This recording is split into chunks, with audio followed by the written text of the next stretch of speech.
Egunon, buenos días. Muchas gracias a todos por estar aquí. No hagáis caso a Peláez, la camiseta molona es esta, pero bueno. Bien, un telescopio de oro. ¿Por qué vamos a hablar de un telescopio de oro? Porque es un placer empezar este ciclo de charlas aquí en Euskalduna con lo que es esta maravillosa herramienta, este telescopio que nos va a desvelar muchos misterios del universo. Pero bueno, cuando hablamos de un telescopio de oro, no es este al que me voy a referir, obviamente. ¿Y por qué hablamos de un telescopio de oro? Pues porque el James Webb, el telescopio espacial James Webb, lleva 48 gramos de oro. Esos 48 gramos de oro son el equivalente a la masa de aproximadamente un huevo de gallina de tamaño medio. Y este espesor del oro está depositado sobre unos espejos hexagonales, que son los que conforman la óptica del telescopio, en forma de una película muy fina de solamente 100 nanómetros de espesor. Pensemos que un cabello humano tiene 60.000 nanómetros de espesor, con lo cual es una capa extremadamente fina. ¿Y por qué es de oro? ¿Por qué es de oro? Bueno, es de oro simplemente porque el oro tiene una reflectividad máxima en el infrarrojo, entre un 97 y un 99%. Y eso hace que sea óptimo para poder observar esta franja del espectro electromagnético, que es la que vamos a utilizar con este telescopio. Así que bien podemos decir que el telescopio James Webb lleva un huevo de oro. Aquí está el huevo. Bien, os presento el telescopio espacial James Webb. Esto es una animación en la que vemos un poco cómo es el telescopio. Es un telescopio construido por la NASA, la Agencia Espacial Europea y la Agencia Espacial Canadiense, que ha costado 10.000 millones de euros y ha sido desarrollado a lo largo de más de 30 años por más de 10.000 personas. ¿Esto qué? ¿Es un capricho de los astrónomos? Porque los astrónomos somos una especie difícil de complacer. Siempre queremos ver más lejos, más alto y más fuerte, ¿no? Parafraseando un poco el lema olímpico. ¿Y ello por qué? Es bastante sencillo. La cuestión estriba en que cuanto mayor sea la superficie colectora de fotones que estemos utilizando, mayor capacidad tendremos de ver objetos más lejanos y más débiles y de una manera más nítida. Esto, por ejemplo, es un espejo primario de un telescopio de 8 metros de diámetro cuando estaba durante su proceso pulido, un espejo monolítico de un solo bloque. Sin embargo, los telescopios modernos no utilizan esta tecnología de espejos monolíticos, como el Webb, sino que utilizan tecnología de espejos segmentados. Se pueden conseguir aberturas mucho mayores que con un espejo monolítico y además de una manera más económica. El mejor ejemplo que tenemos de espejo de tecnología de espejo segmentado es el Gran Telescopio Canarias, que está en la isla de La Palma, que es ahora mismo el mayor telescopio óptico infrarrojo del mundo. Y es español. 10,4 metros de diámetro. Aquí lo veis en esta imagen. ¿Qué otras diferencias podemos establecer entre un telescopio espacial, el más famoso de todos ellos, que es el telescopio espacial Hubble, con el telescopio James Webb? Bueno, aquí los vemos representados a escala. La mayor diferencia, evidentemente, es que el telescopio espacial James Webb lleva un espejo de tecnología segmentada, como el que hemos visto en la diapositiva anterior, mientras que el Hubble, el más famoso, el icónico de los telescopios espaciales, tiene solamente un espejo de 2,4 metros de diámetro. Pero no solamente esa es la mayor diferencia, sino la mayor diferencia es que el Hubble, por el contrario, que observa únicamente en el espectro visible, como veis en la diapositiva, con un poquito en el infrarrojo y otro poco en el ultravioleta, el James Webb, sin embargo, se centra práctica y exclusivamente en la banda del infrarrojo. Y esto es por una sencilla razón.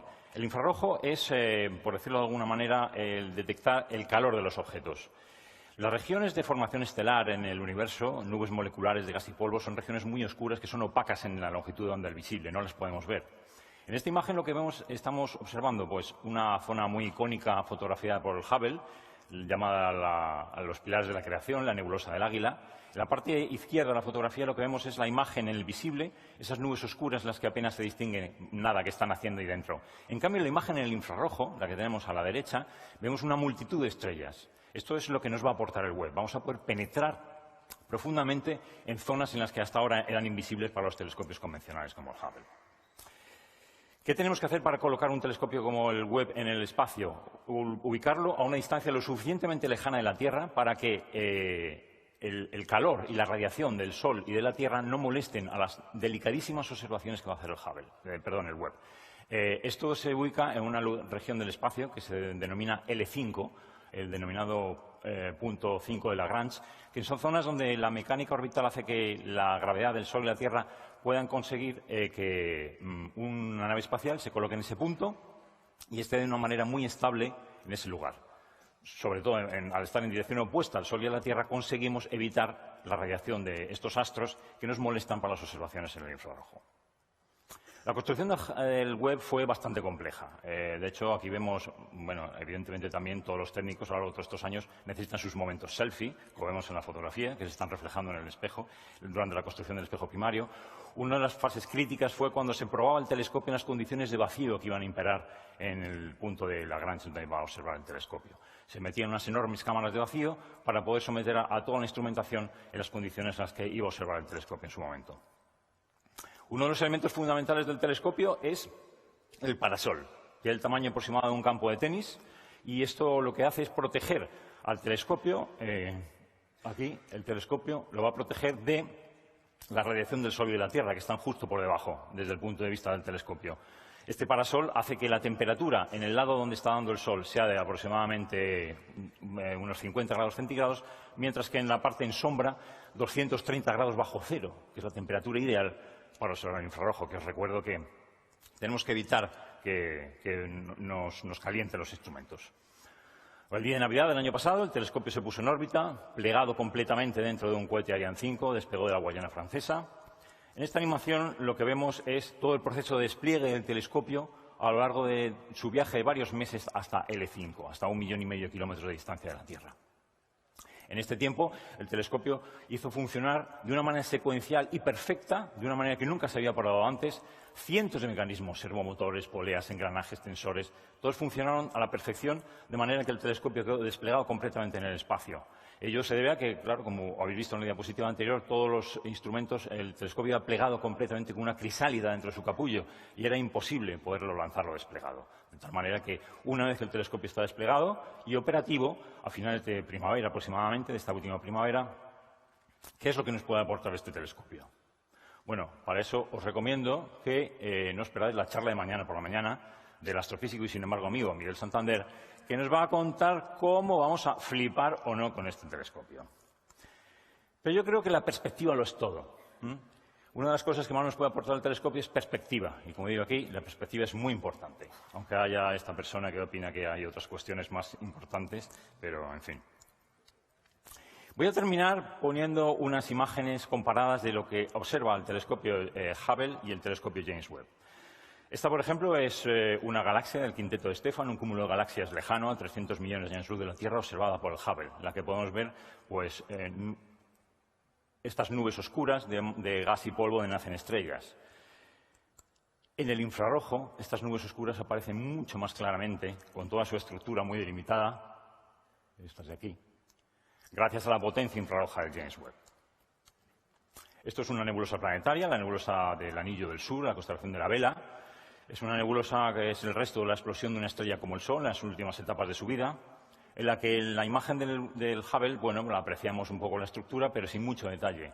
En cambio, con la imagen como la del Webb, pues podemos observar toda una panoplia de información en el infrarrojo que antes no podíamos conseguir. Esto es una parte de la nebulosa de Carina, tomada también por el telescopio Hubble. La parte inferior de la imagen es una nube molecular de gas y polvo, de color rojizo, que está siendo comprimida y aplastada por la radiación ionizante de estrellas mucho más calientes que están en la parte de arriba de la imagen, en la zona azulada. Apenas apreciamos detalle en la zona rojiza. Sin embargo, con la imagen del Webb podéis ver que es realmente espectacular. No solo por el detalle y resolución que conseguimos, sino también por toda la cantidad de estrellas que vemos. Y por último, y para terminar, una de las cosas más importantes que va a hacer el Webb es observar los confines del universo. Esto es una imagen de un cúmulo de galaxias muy lejano, a unos 4.600 millones de años luz de la Tierra, cuando están naciendo el Sol y nuestro planeta, el que podemos apreciar de una manera muy tenue